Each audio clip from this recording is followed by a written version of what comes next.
Apakah bisa buy untuk short term? Bisa. Ya, bisa buy untuk short term bisa. Jadi begini teman-teman, kalau kita sekarang kan dia ada di 1948 ya. Dia ada di 1948. Kalau menurut saya, apakah bisa buy? Bisa, tapi jangan di sini. Ya, teman-teman jangan di sini kalau buy. Kenapa?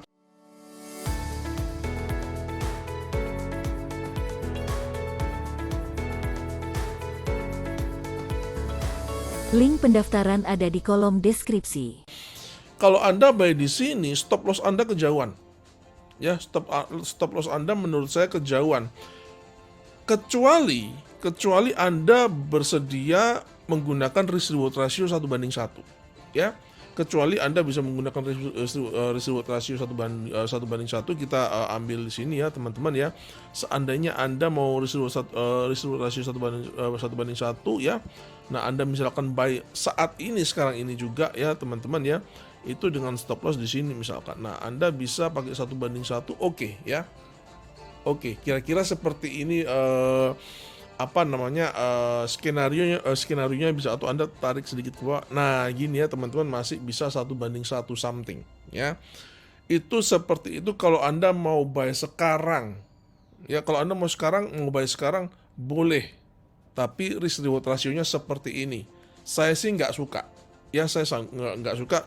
Mending saya turun begini. Nah, mending saya turunin begini ya. Mending saya turunin begini, buy di sekitar sini ya teman-teman. Lalu stop lossnya saya dikit aja deh. Nah, risk reward rasionya bisa sampai 1:3. Nah, begini. Ini kalau saya ya teman-teman ya. Jadi itu adalah pilihan yang bisa Anda ambil. Ya, sekali lagi teknikalnya sedang ranging. Sekarang tinggal bagaimana Anda mengambil resikonya aja ya. Anda mau taruh di mana resikonya, di mana targetnya. Sekarang ini soal money management lagi, karena teknikalnya udah fix dia sedang ranging ya teman-teman.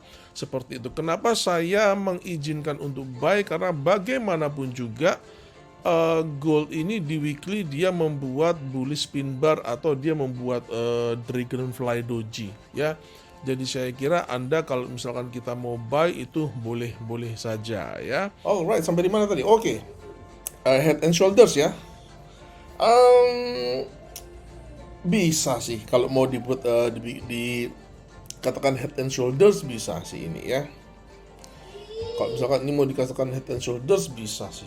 Cuman nggak terlalu ideal head and shouldersnya ya. Tapi boleh kalau mau diidentifikasi sebagai head and shoulders, boleh ya, nggak apa-apa. Tapi sekali lagi kalau buat saya ya teman-teman ya, inilah perlunya konteks ya teman-teman ya, bahwa trading itu harus melihat konteks.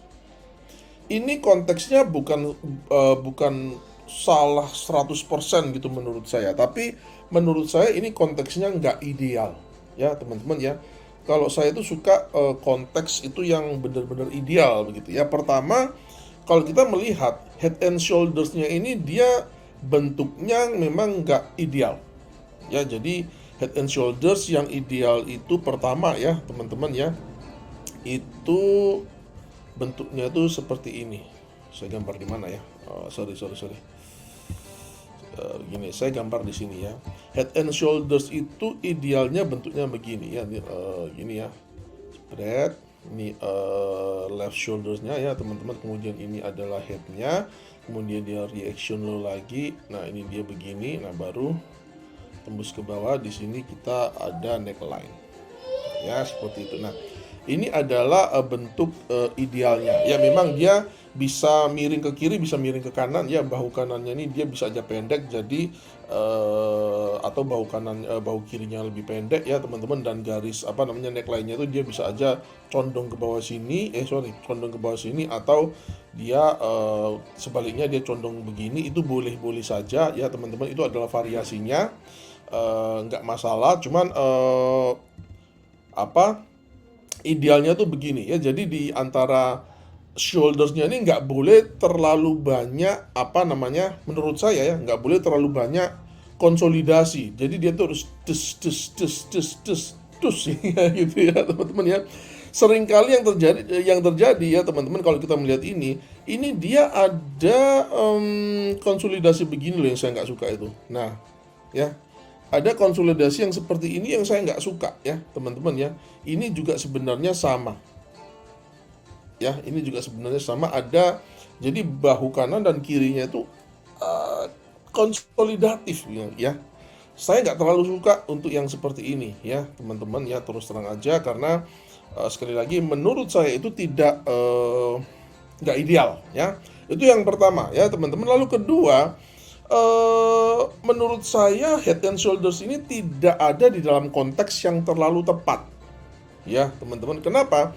Karena Head and Shoulders itu adalah bearish reversal ya, artinya idealnya adalah dia ini terjadi di pucuk ya, jadi terjadi di pucuk. Nah, ini dia nggak ada di pucuk, dia ada di dalam range ya, teman-teman ya. Jadi ini konteksnya itu juga sama dengan kalau kita ngomongin tentang pin bar, tentang bullish engulfing, bearish engulfing, ataupun pola-pola apapun yang ada ya, teman-teman. Kalau dia terjadi pada area range seperti ini, menurut saya konteksnya tuh nggak asik ya, konteksnya tuh nggak asik banget ya. Jadi misalkan Head and Shoulders itu saya lebih suka misalkan dia kejadiannya di sini nih.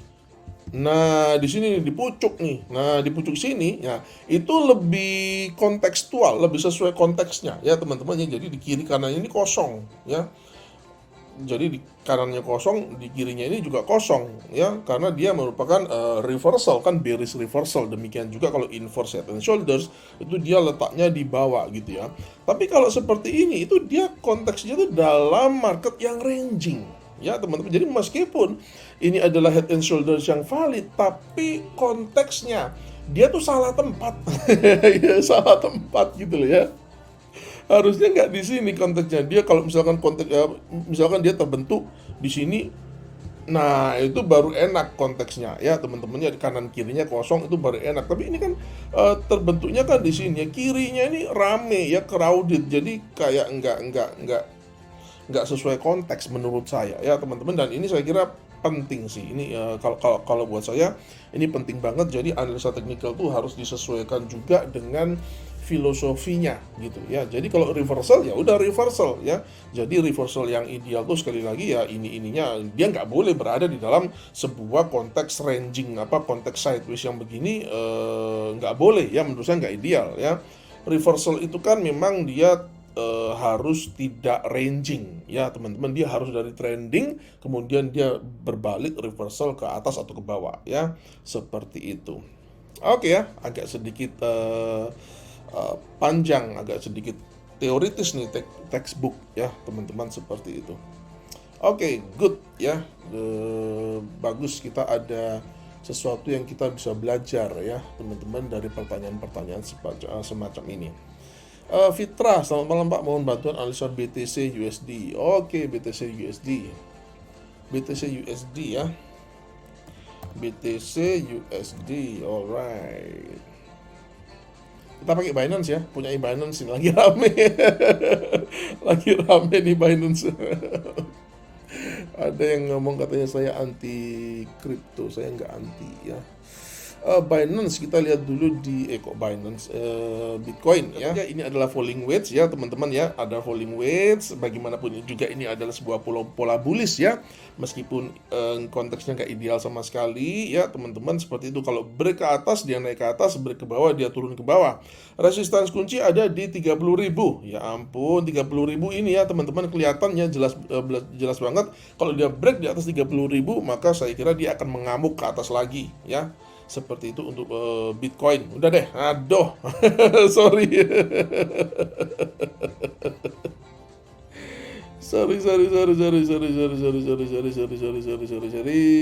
Alright.